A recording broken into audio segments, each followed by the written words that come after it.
Jadi liposuction atau kita lebih kenal dengan nama bedah sedot lemak ya.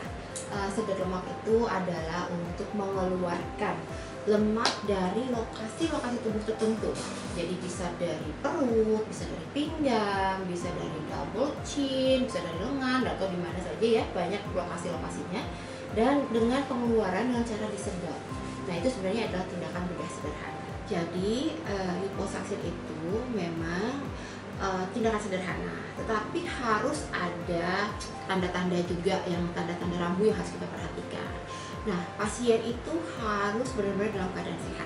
Nah, jadi kita biasanya sebelum melakukan liposuction, kita periksa dulu nih, cek-cek labnya, misalnya bagaimana dengan kekentalan darahnya, perdarahannya seperti apa, HB-nya cukup tidak, kemudian dia sedang dalam infeksi atau inflamasi tidak. Nah, jadi ada urutan-urutan dan juga list yang harus kita periksa.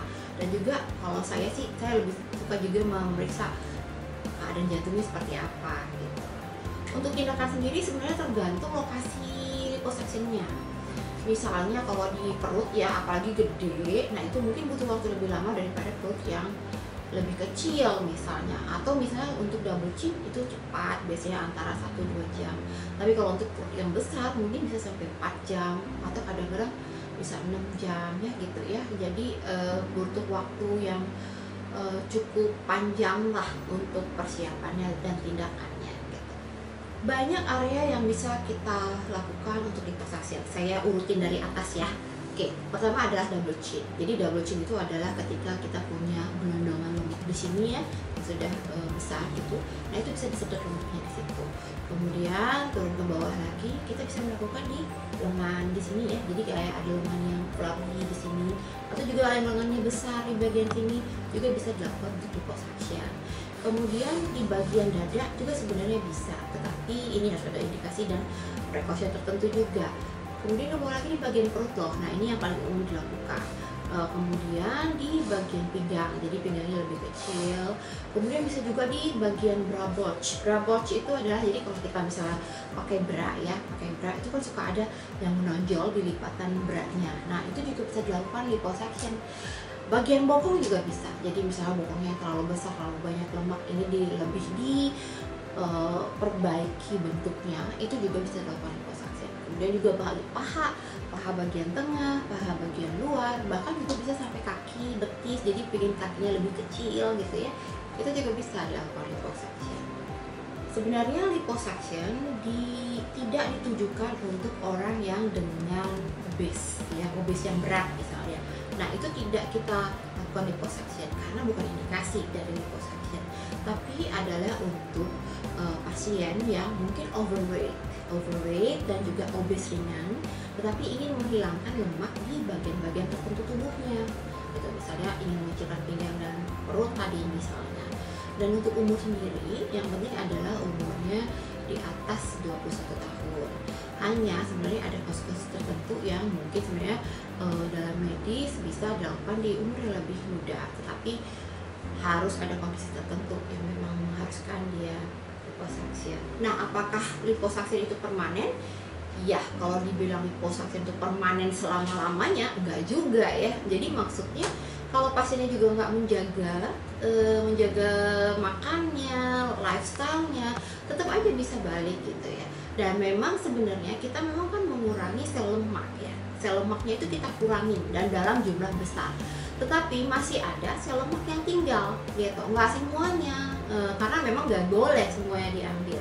Nah, tapi kalau kita misalnya nggak menjaga lifestyle makannya juga asal-asalan, nah sel lemak yang tinggal itu bisa membesar ukurannya.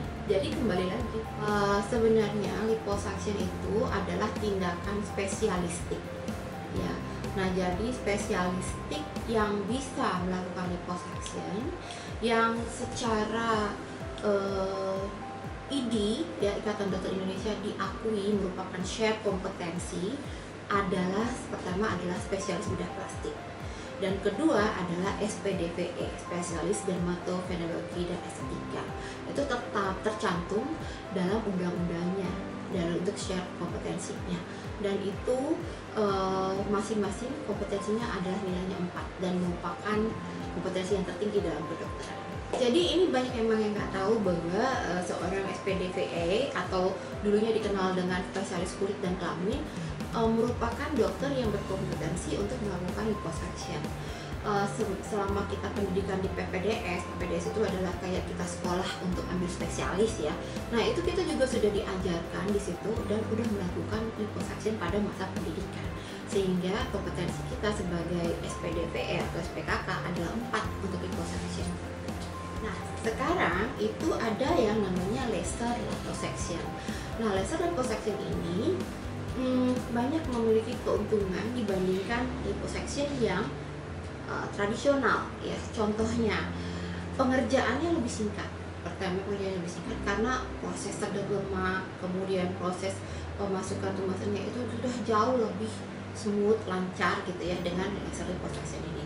Dan yang kedua adalah pembuluh darahnya juga lebih dibantu untuk shrinking sehingga perdarahannya juga jauh lebih ringan dan lebih sedikit.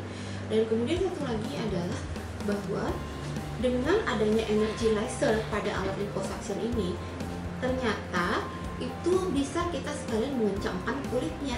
Nah, jadi ketika lasernya dimasukin sambil dilakukan liposuction itu juga berefek terhadap kolagen di kulit sehingga kulitnya jadi lebih kencang. Jadi nggak terlalu gelambir gitu setelah di liposuction. Kita kalau ambil lemak kan kulitnya tinggal tuh ya, jadi bekas-bekas lemaknya gelambir. Nah, dengan laser liposuction kulit yang gelambir ini bisa lebih dikencangkan. Nah, satu lagi kelebihan alat laser liposuction adalah bahwa dibandingkan dengan teknik yang mesin lain ya, jadi ternyata lemak yang disedot itu dengan laser liposuction ini lemaknya itu masih viable dalam artian masih hidup. Nah, jadi karena dia masih hidup dan masih baik gitu ya, itu lemaknya bisa kita pindahkan ke tempat lain yang memang memerlukan support lemak malah. Namanya fat transplant. Contohnya bisa kemana? Bisa ke wajah ya, misalnya ke lipatan lipatan nasolabial, ke bagian pipi yang mungkin udah cekung, yang udah hilang lemak gitu ya, atau mungkin ke bagian leher yang sudah keriput-keriput. Nah itu bisa kita masukkan ke situ. Jadi namanya fat transfer. Karena dengan alat ini dibandingkan dengan metode alat yang lain ya, bukan alat, tapi kalau misalnya tradisional sih fatnya juga viable karena tidak dimasukkan energi. Tapi dibandingkan dengan alat lain yang bukan laser liposuction, ternyata dengan laser liposuction ini fatnya masih hidup, jadi bisa dipakai lagi untuk fat transfer. Jadi laser liposuction memang tidak semua center yang punya ya. Nah mungkin kalau ingin tahu di mana bisa melakukan laser liposuction, kita harus cek website atau Instagram atau media sosial kliniknya masing-masing ya. Jadi sebenarnya liposuction itu bisa dilakukan di klinik loh, nggak harus di rumah sakit. Apalagi dengan yang tumesen itu sangat bisa dilakukan di klinik.